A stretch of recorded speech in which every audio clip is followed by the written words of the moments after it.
told that my pre-release build here should be close, if not the same, as what we're going to be playing tomorrow. We shall see. We will attempt to start a game today with the plan that we will continue it tomorrow on a bonus stream, so Tuesday, bonus stream. It's possible that once we switch over to release version of the game, things might be different. We might have to start a new one. But fingers crossed, we'll just continue the same game. If we have to start over, that's okay, because when it comes to 4X games, the start is always the best part of it, because the world is just so full of possibilities. You don't know where the game will go. You don't know where your neighbors will be. You don't know if they'll be friends or not. How are you going to end up playing the game? Are you going to be more buildery? Are you going to have to go more aggressive? Are you going to be able to float well into, something more scientific? What's the vibe going to be? It's a blank canvas at that point. The start of these 4X games is always the best. So it's not a totally end of the world if we have to start over tomorrow. But hopefully not. So we'll be playing this. We'll be playing this at least Monday, Tuesday, Wednesday. If we've got, big hype, good viewers, maybe Thursday, Friday as well, into Saturday. We'll see. Then I'll die. But, we'll do what we can. So to do something, but then I'm listening to the Quill 18 excited game start speech, and now I'm here. Yeah, you can't miss that part. The glorious Civ Goody Hut hunt is definitely a core memory. This game is worth buying for me at the hot seat. That is really cool. That is really cool. So let's go ahead and start. Now, 2 ways to start the game. You can do a quick start where you just pick your starting bonus and your nation. So as far as I can tell, in Millennia, the nations themselves, by themselves, innately don't have anything built in that's sort of special or unique.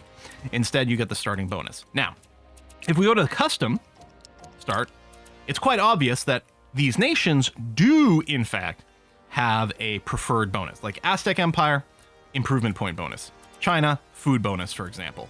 Russia, we got the Warfare XP, Ottoman Empire, discounted pioneers. So these guys will have something attached to them normally, but it doesn't have to be. You can indeed be flexible and pick whatever you want.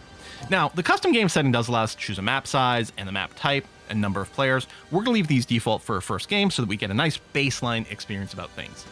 And as a result, what I'm going to do is, rather than load it up on this screen over here, I am going to do it through the quick start. So A, we don't know who our neighbors are going to be until we discover them. I mean, I could set it random on the other screen. That'd be perfectly fine. But also, it does let me choose from everyone. Whereas on the other screen, I think if like France is already in there, I don't know if you can click on France or something. So we'll do this. 8 players is the current maximum. Even if I make the world bigger, it seems to just be 8 players. So if people have if everyone agrees in chat on one starting nation, we'll do it. Of course, that's never going to happen. So we could leave it random.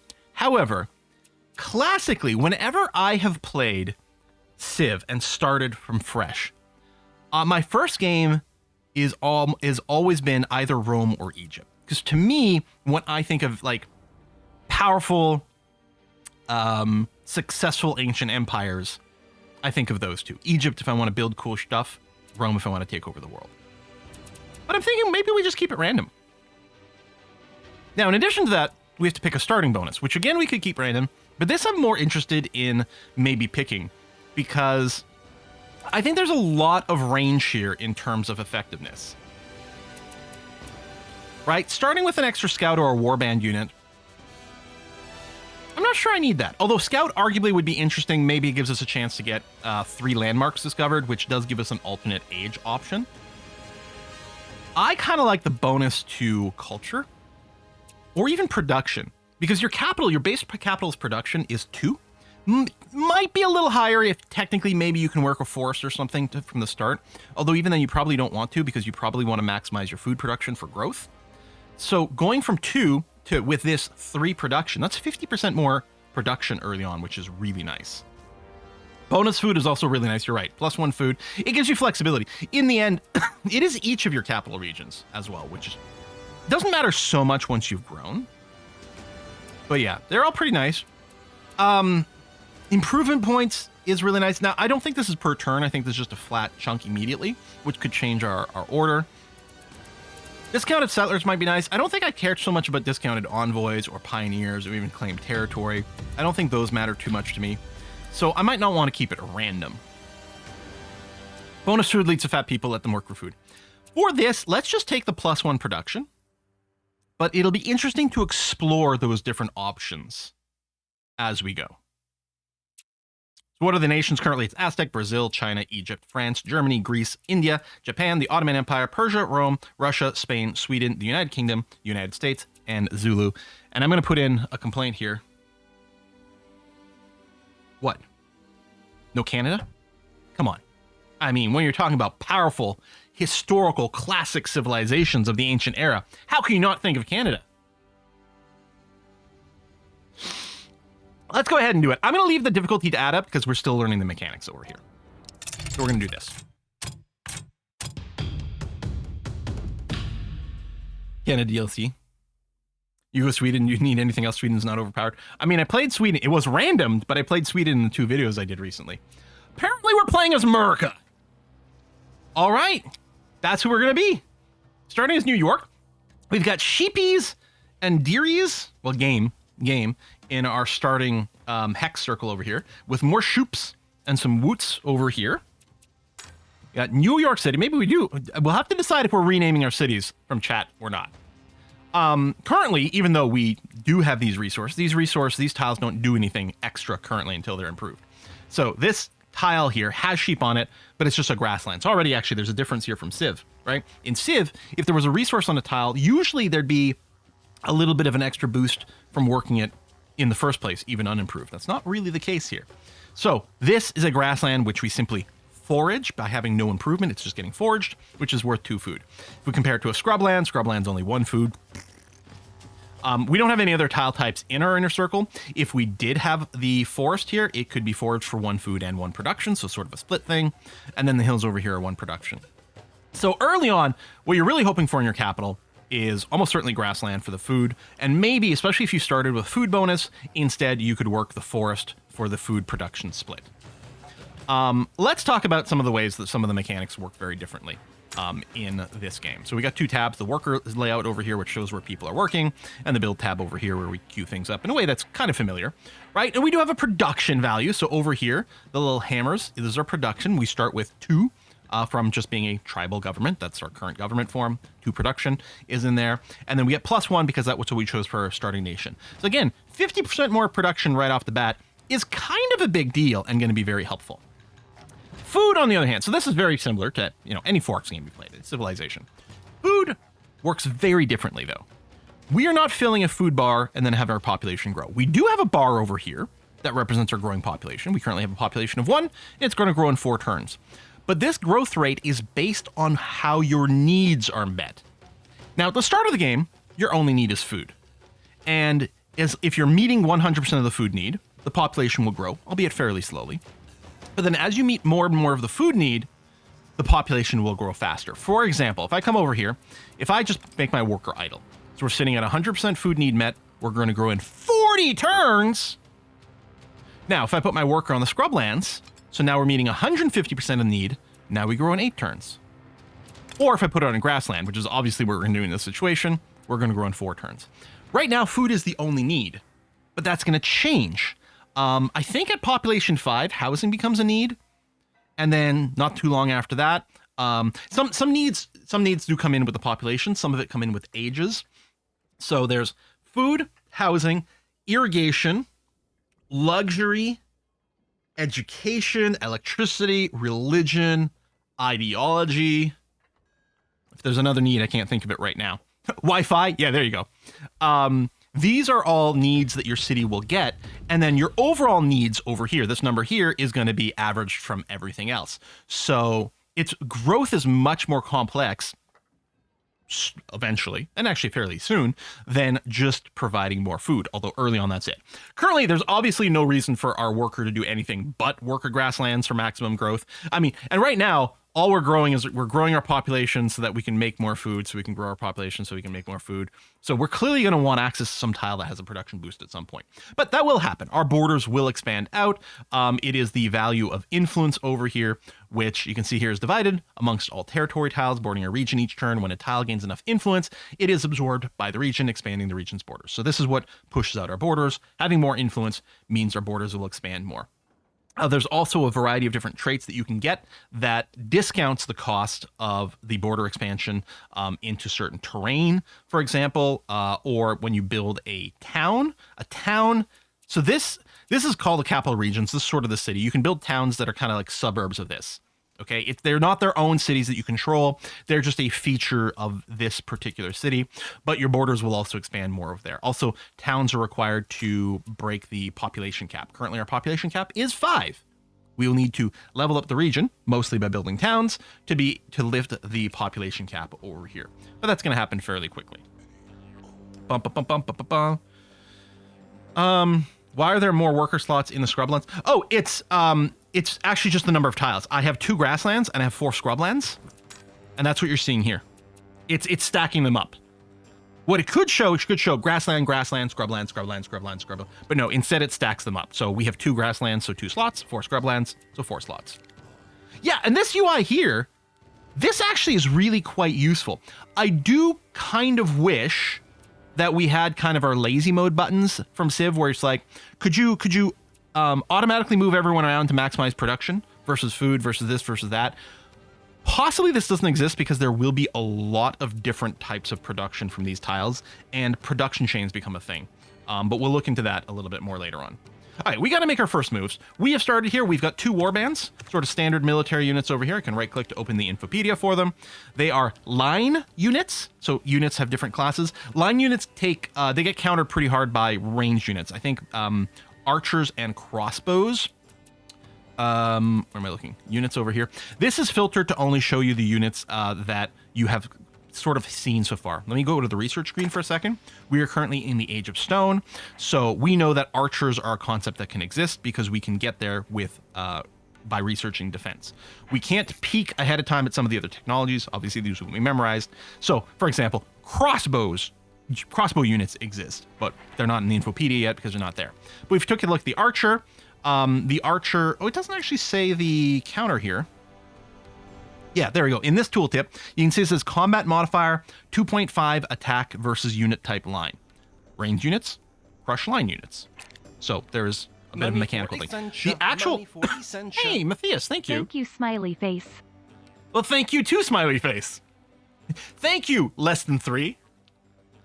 Combat is very simple. The units just like bash each other for the difference. So if I fight another warband, my warband will attack, then they'll attack back, and it's the difference between attack and defense that determines damage and things like that. It's very, very simple, very deterministic, but you do build armies of multiple units. So right now our armies can have up to 3 units in them, but we will be increasing the maximum size of this as we go forward.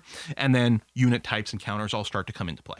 But now let's move around. Let's snoop a boot and see what the world has for us. Ooh, there's a neutral town just to our north. We may have to go and give them a smack pretty soon. Let's come down over here. All right. I was going to say, I've got some various indicators that we could be toggling on and off here. Okay, that's fine. Choose technology. So we need to research at least 3 technologies in the Age of Stone to be able to advance the Age of Bronze. Oh, it's slightly hidden, but it says required technology 0 of 3 for Age of Bronze behind my head. So we're going to be researching at least 3 of these. Interesting thing about this game, because there's no tech tree. Instead, there's techs per age. But you don't actually have to go and research every technology in an age. You could choose to leave some behind. You could go and backfill them later if you want, right? There's nothing stopping you from going back to an earlier age and completed technology that you left behind. But you might not have to. For example, maybe we never have to research defense. So defense gives us access to the archer unit that we can build. It also gives us a free archer when we complete it. Very handy. It gives us some warfare XP. 5 warfare XP is not the end of the world. The long-term, more valuable one might be this one. It adds an additional defender at each capital and town. So if you're getting attacked, there are built-in defensive units at your cities that will defend themselves. And this will give you an extra one of those. But if we don't need an archer early, and 5 warfare XP is really not a big deal, we could literally choose never to research defense. We might want ranged units at some point to counter line units, but maybe we'll just wait until we get crossbows. Gets massively cheaper later on for being an old age. Well, also the cost of the research just changes dramatically, right? Takes 11 research to research, like it says total research cost 11, which for now is a fairly significant amount. Our research rate is currently 2. It says it there. I guess it says it at the top of the screen as well. So it's currently a research rate of 2, which is why it's going to take 6 turns. I mean, 5.5 turns, but it'll overflow to research this. But later on, we're going to be making so many points that we could research this in a turn, or in fact, less than a turn. And overflow does get tracked. So picking and choosing what technologies you're going to pick, I think is going to be very interesting, and it is going to be very contextual. If we're being actively attacked early on, we might need defense, but we could leave it. What do I think is absolutely required? First of all, I think farming is absolutely 100% required. This will give you the ability to build farms, which improve a tile and give it more food production through a variety of different means that we'll look into, especially when we get to production chains. It also unlocks plantations, which is how we take advantage of resources on the map that exists there. And it also happens to give us a building called Food Stockpile that you just build it and it just generates 3 food for you, which is really, really good. Very handy. But I don't think you can live probably without a farm and a plantation. So in my mind, farming is absolutely 100% required. Now, does it make sense to go for it immediately? Because to build these, you don't build in this game, you don't build builders or workers to go and improve terrain. Instead, you spend improvement points. So we've got improvement points down in the bottom left corner here. We're currently generating 1 point per turn. And then you can spend those points to immediately create an improvement on a tile. And if we go back to the tech over here, we can see, for example, like let's say we want an early farm to get more food production. It costs 12 improvement points. We're getting 1 per turn. This is going to take 6 turns to research. When we finish researching farming, we still won't have enough points to build the farm. So in my head, it says we don't have to research farming first. I'm going to research it, but I don't think I'm going to research it first. I think Tribal Elders is very valuable because you can build this council that gives you extra knowledge. Hey, we'd go from 2 to 3 knowledge. Clearly a really big deal. It is going to tie up a lot of production. 30 production right now, that'd be 10 turns to build, but probably really good. Defense we might be able to live without. Scouting's interesting. If you research, we already have the ability to build a scout. Researching scouting does spawn one instantly for us, which is convenient. It does give us the ability to build a lookout tower, which does give you capital defense, as well as generate exploration XP, which is going to be very helpful for us for a variety of reasons. But possibly most importantly in the long term is allows units to enter deep jungle and deep forest terrain, which currently we could not walk through. We also can't make towns on those things. So ultimately we're going to probably want scouting just for that. But again, I might be able to live without the rest of it, and I might be willing to delay this for a while.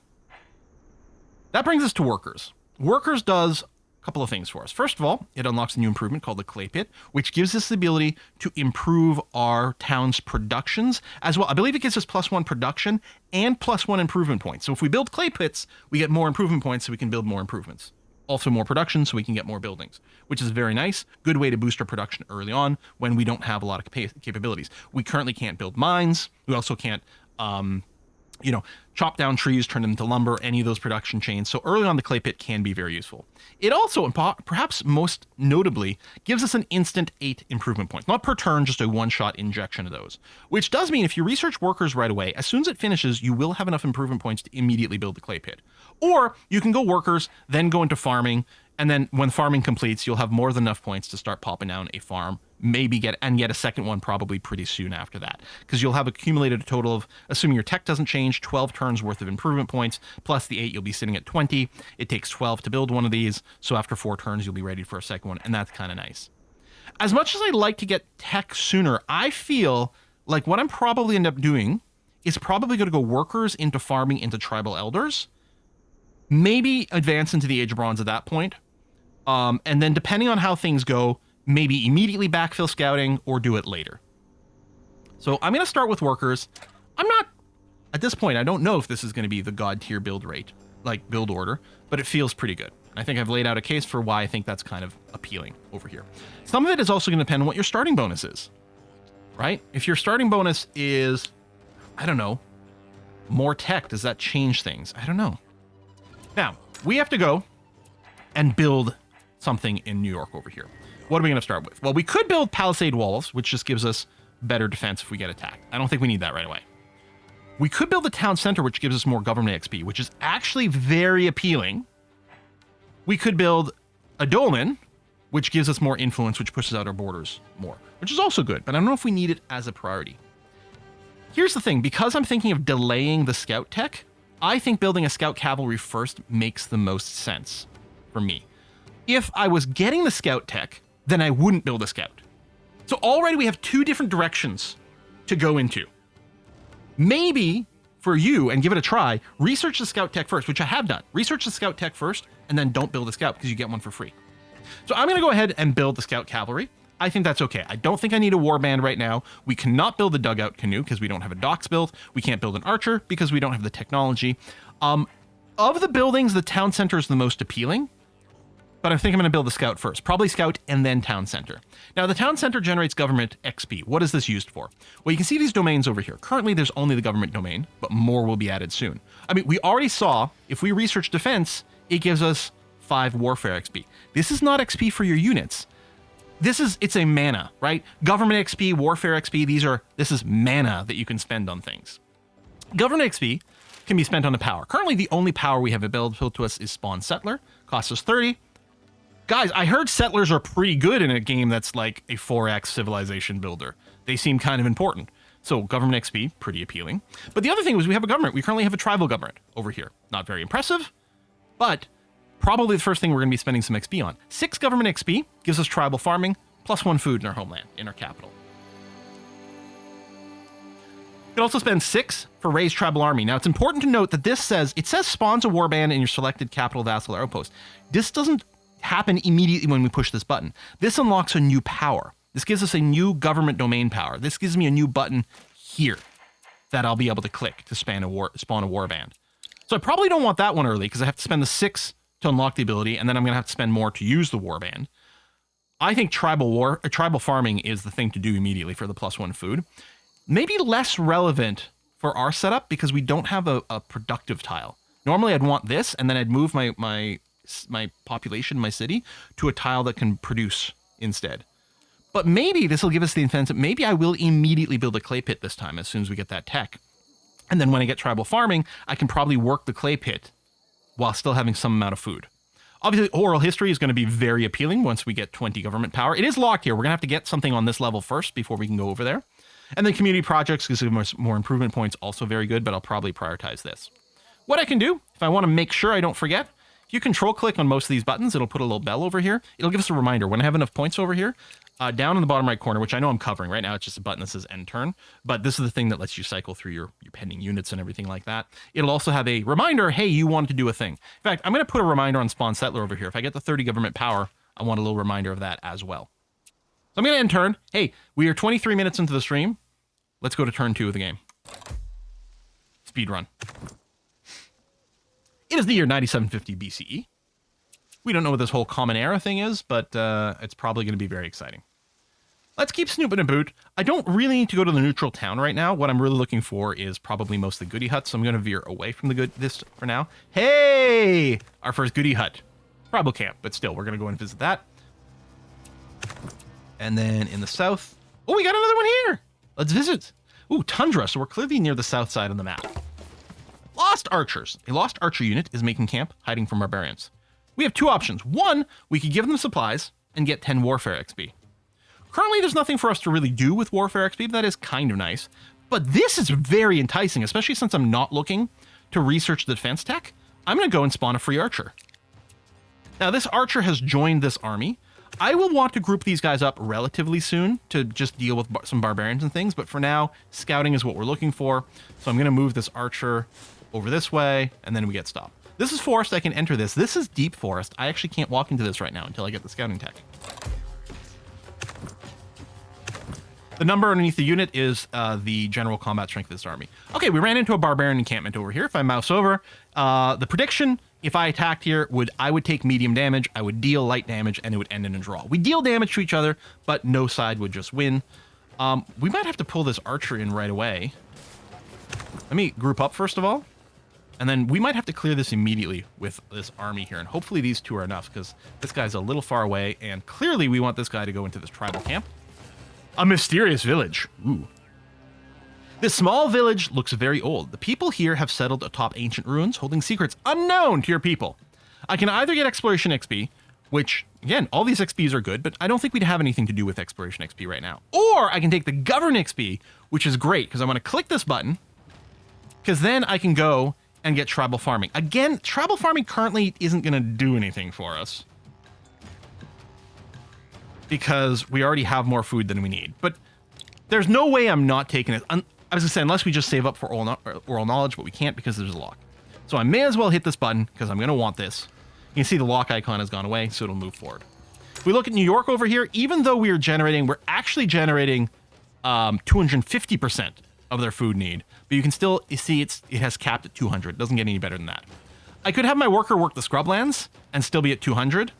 But it doesn't make any difference right now, so. Hey.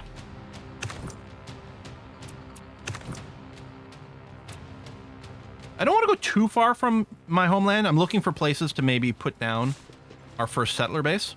Now, I do have a little one here letting me know there is something I can afford. I can afford to unlock the raised tribal army, but I'm not interested in that right now. What I kind of want to do is save up for oral history. So again, I'll put a little reminder bell over there to make sure I don't miss it. Not that I would ever miss anything. So I'm going to advance. Now, if we mouse over here, what's stats looking like? Now we would take light damage and deal medium damage the other way around.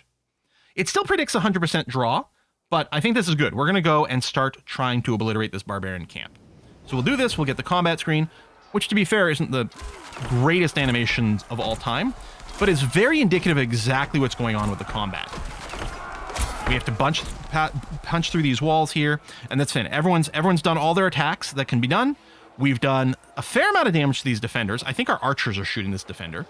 Meanwhile, our warband is mostly having to just punch this wall. But there you go.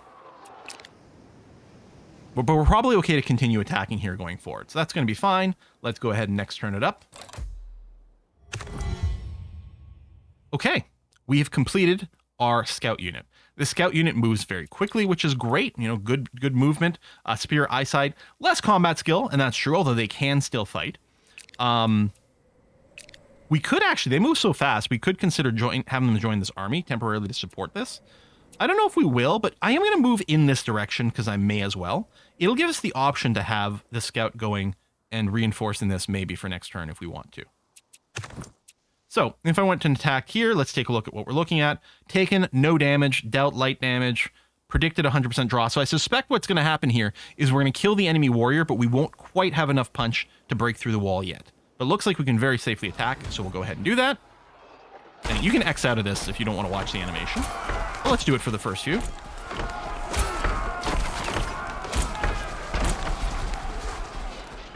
Oh, all right. Well, that wasn't quite as good as I'd hoped, actually. I guess the archers are attacking the walls.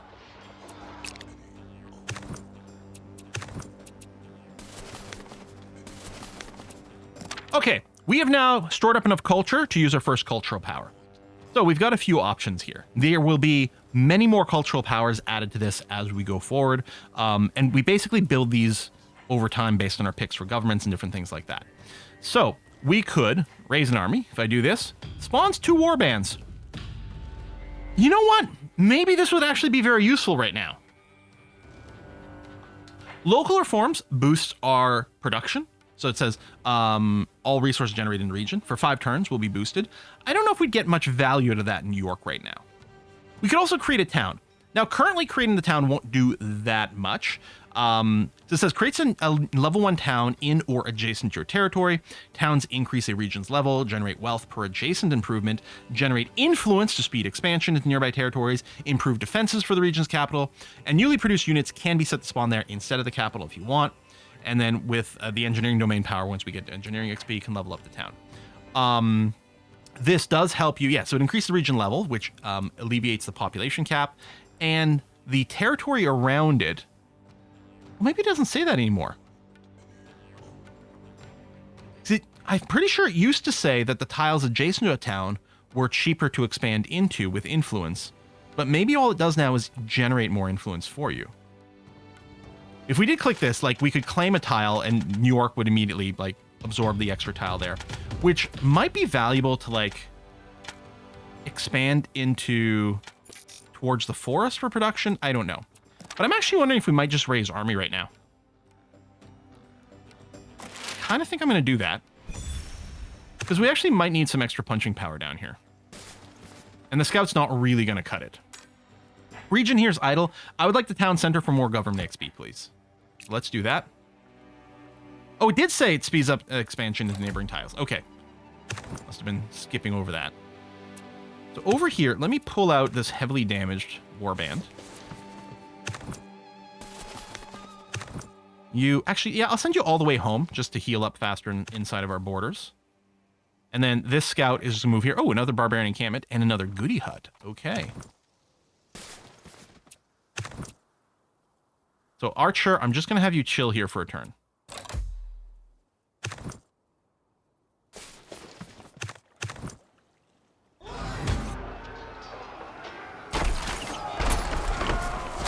What's the actual breakdown for local reform? Can we get an explanation in one of these?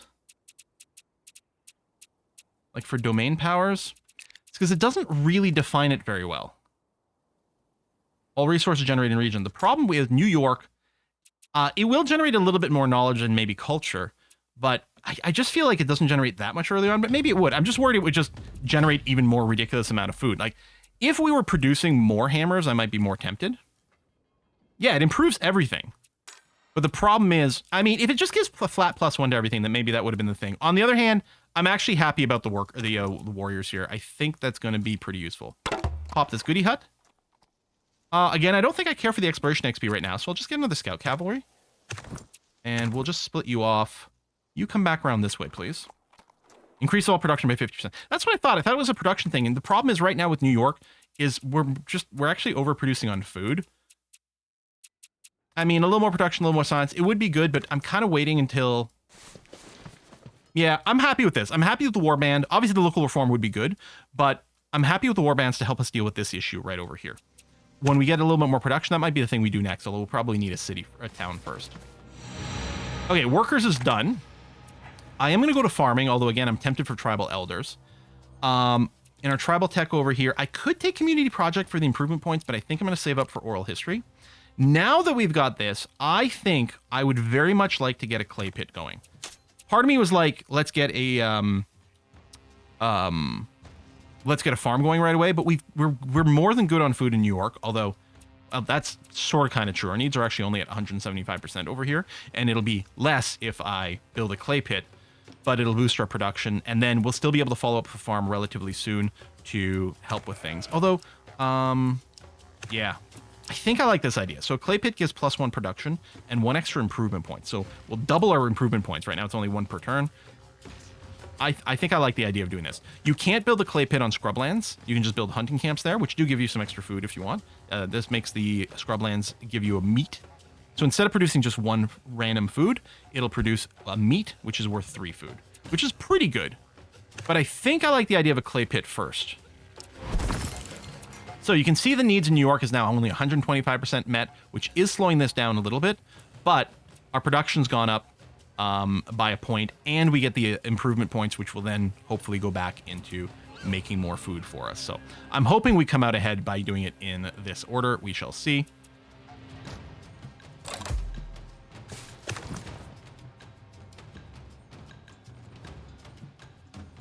All right, Scout, come over this way.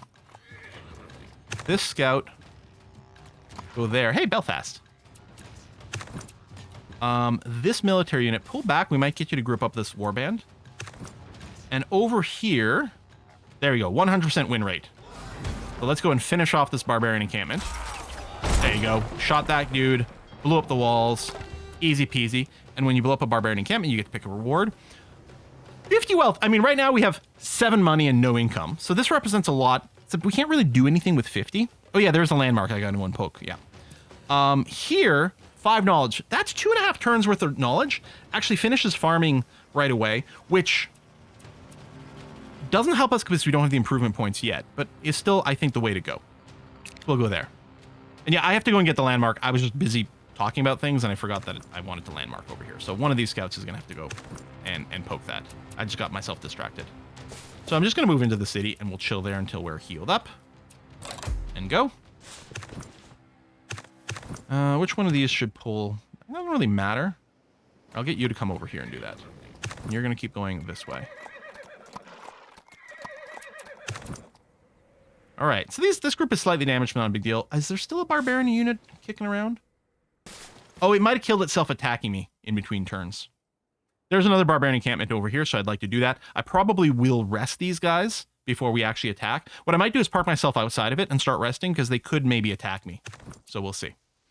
This warband, yeah, just come to New York for now, or maybe even come over here and scout this area.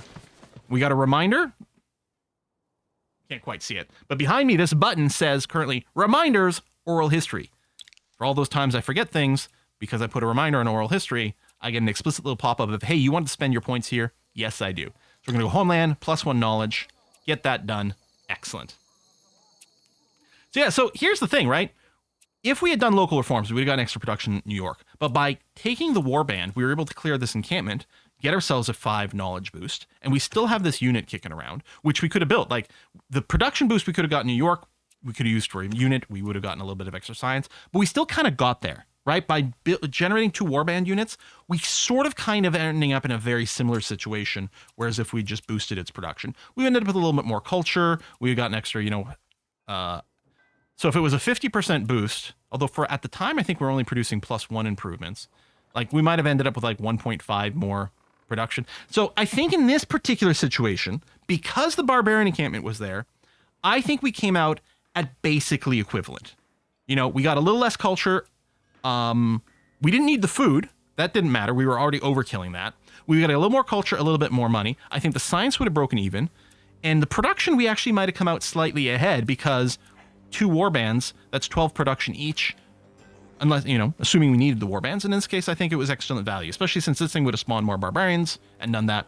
So I think in this situation, it works, but not always. And already we are ending up in a place where we're getting to make interesting and important decisions. There was still a barbarian alive. I was pretty sure New York's going to be fine over here.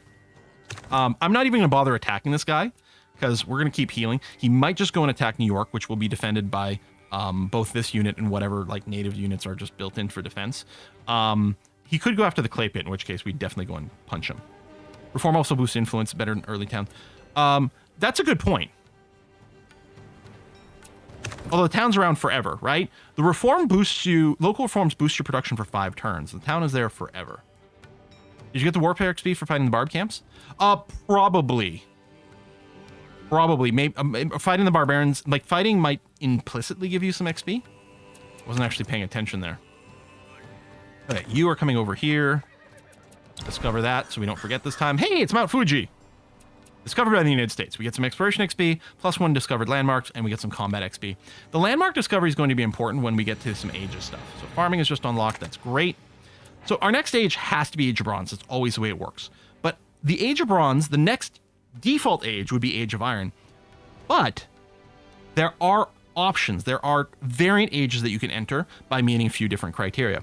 For example, if you kill 6 units that belong to another empire, not counting barbarians, instead you'll enter the Age of Blood instead of Age of Iron. Now, whichever civilization researches the age, that's the age the entire world becomes. So just because you've killed 6 units belonging to another civilization doesn't mean the world will plunge into the Age of Blood, because you could just let someone else research the Age of Iron. I believe I can't remember what the other age is called, the one that you get if you discover 3 landmarks, you can enter that sort of Age of Discovery, Exploration, or whatever. Is that the Age of Heroes? Age of Heroes is from something else, right? Well, we'll see when it comes up. I'm going to want a tribal elders here because I really want the council building. So we'll do that. Yeah, here. We'll hop on here. We're out of movement, and the other one's still resting. That's okay. Next turn, we'll go and boop this guy. It'll be great. Part of me is tempted to move this way just because we'll move and cover more terrain, but we've got another scout in this area. I think I'm actually going to send this one east. The hills and stuff, there's not much movement. We have discovered Megara. Cool, groovy. This unit here, oh yeah, we're going to come over here, and then we're going to do a rest until healed next to this barbarian encampment, and then we'll boop it up.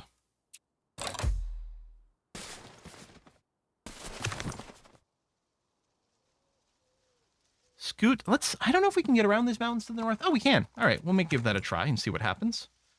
And as for you, you're sort of a little stuck in them between a rock and a hard place, but I guess we'll,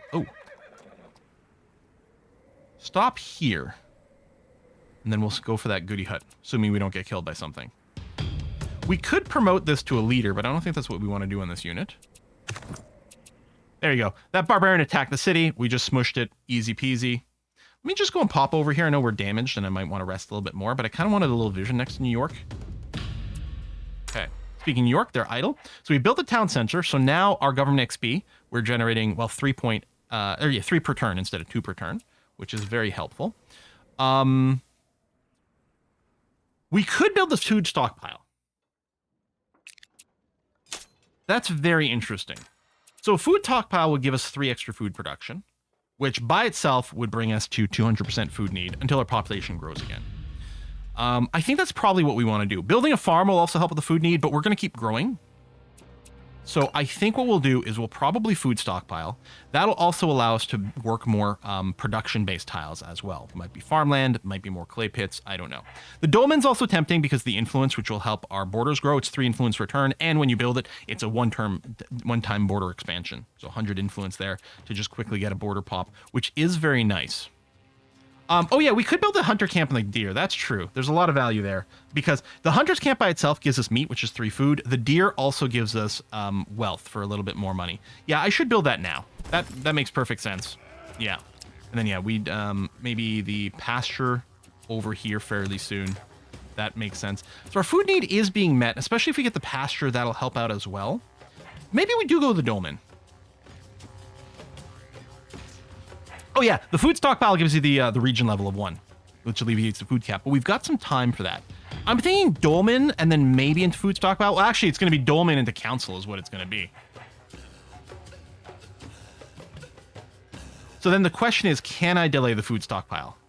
No, I'm going to go food stockpile, and then the council in 3 turns will be ready to build it. That's what I want to do. Yeah, the hunting camp is pretty cheap. We did set a reminder for this pasture, which is going to be good. All right, end turn. Yeah, the town improves your region level as well, but we don't need it right this second. Okay, we're going to go and get this tribal camp, this goody hut. Auction! The village is holding an auction to sell and trade its people's wares. Sell something to local, get 50 wealth, or buy the supplies to bring it back home. So 5 production in New York. We can minimize this. I don't know if I can open up and get info. Yeah, it's a little, that's a little unfortunate. I don't remember how much production we were doing in New York. I think this is going to be, we might be doing 4 production right now. Yeah, probably 4, because we had the base of 2, the +1 from our trait, and the +1 from the clay pit. And I think that's it. So this is just over 1 turn of production. It's nice. I don't know if that's critical. So I might take the money. Even though 50 wealth isn't that much, at some point, once we get crises and things like that, we're going to be happy we've got some cash sitting around. So I think I'll do this. I'm not saying it's a strong option. Maybe the production would be better, but I think it's one of those where it's like, same. I wonder, yeah, if we'd moused over here? Nah, anyway.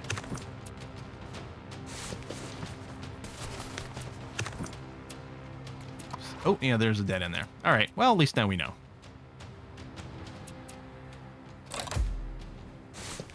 Yeah, 50 gold represents 25 turns of income. It's a big deal. The problem, like from that point of view, it's a question is mostly how much is 50 wealth going to be worth to us kind of in the longer run. And it might be good because we might end up running a deficit for a while, especially if we end up with a lot of military units, other than raiders, which are going to be free. But anyway, we'll get to that. Hello, you. You guys are annoying. Let's have, I'm going to run to this. Oh, Tall Mountain. It's already been discovered by Rome. That must be Rome, right? Okay.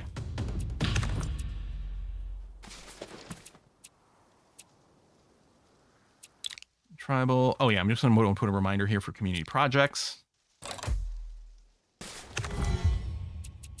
Have we met them? No, we still haven't actually met them. Oh, now we met Rome. Sup, dude? I don't know if we can find out like what traits they started with. Ooh, aggressive. 1 regent currently. More power than we do. Oh, there it is. They've got discounted envoys. Can I use it for myself? Oh, nice. Because what I wondered is if you picked random for your starting trait, how do you figure out what you got? Turns out this is the way you do it. What have the Romans ever done for us? Right.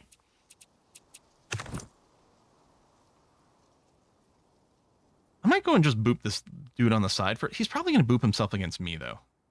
We're only going to take light damage attacking. I think we're going to go ahead and do this. And we can probably just start ignoring those animations. That's going to be fine.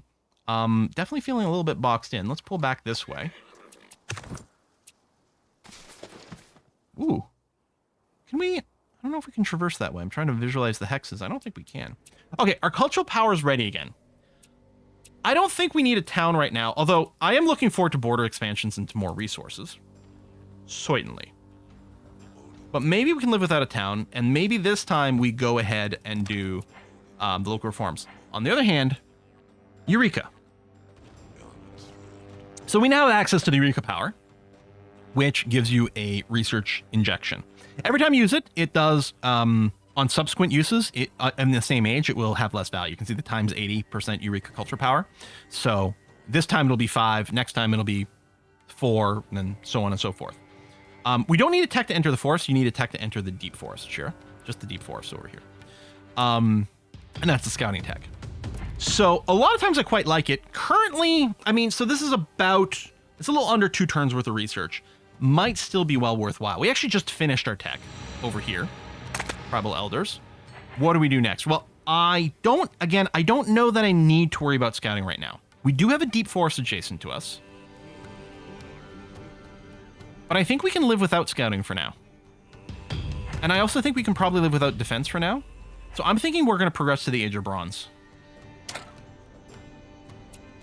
To build a hamlet or not to build a hamlet? That is the question. Oh, that's funny. See, if we create the town, it does give us more options for tile improvements fairly rapidly. Where would I put it? Is an interesting question, because I don't like putting it on a resource, because I kind of want to harvest it. I don't really want to go just south because of the tundra, although I would like to get these forests in my borders. We'd probably put a town sort of here, just to optimize the spread into more flat lands. We could put it on the hill. That means we can't quarry or mine this, but that might still be a decent spot for it. Certainly will help us expand into more sheep. The thing is, we don't really need the expansion right now. Maybe now is the time for the local reforms. I think I might be fine with the local reforms. What's the thing about the adjacent resources? Towns give you wealth per adjacent improvement. Yeah, so it'll help make us more money. We can't do bonus innovation. It's not an option right now. Video witch. Oh, you're answering someone else. Yeah. That is one of my favorite uses, though. I think I'm going to wait for the town. So the question is Eureka or local reforms worth more? Local reforms is actually going to give us more tech right now than Eureka. So that's the way to do it. Boom. Local reforms in New York. Shabaum. Because yeah, there we go. If we mouse over here. Oh, it doesn't give us the breakdown, unfortunately, but it's definitely going to be, I think, our better place. Yeah, Eureka can boost age resource, but this is also boosting our research, so. All right. We have not truly met until we have met on the battlefield. Okay, Rome. Let's say they're aggressive. Move over here. We did get encountered by this barbarian. I could sit here. I could use exploration XP to heal my unit. I think I'm just going to send it away this way. I think I'm fine with this.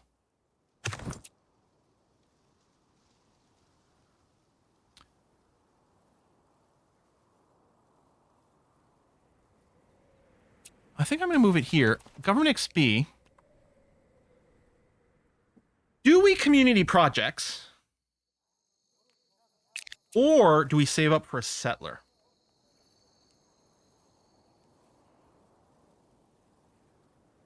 Community projects is +1 improvement points. I don't think we need more tile improvements.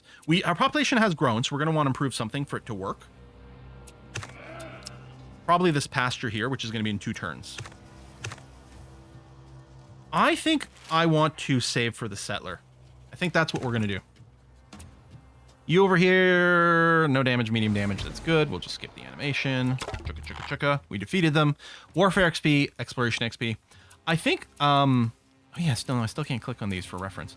I'm going to take Warfare XP because I think there's a good chance we might take the Raiders National Spirit, which is going to consume Warfare XP for us. So we're going to do that. We can use Warfare to trigger volunteers, which spawns a warband. currently. Exploration we can use to spawn scouts. I'm not interested in using either one of those right now. I'm happy to just save those. We get a reminder for community projects, but I'm going to ignore it.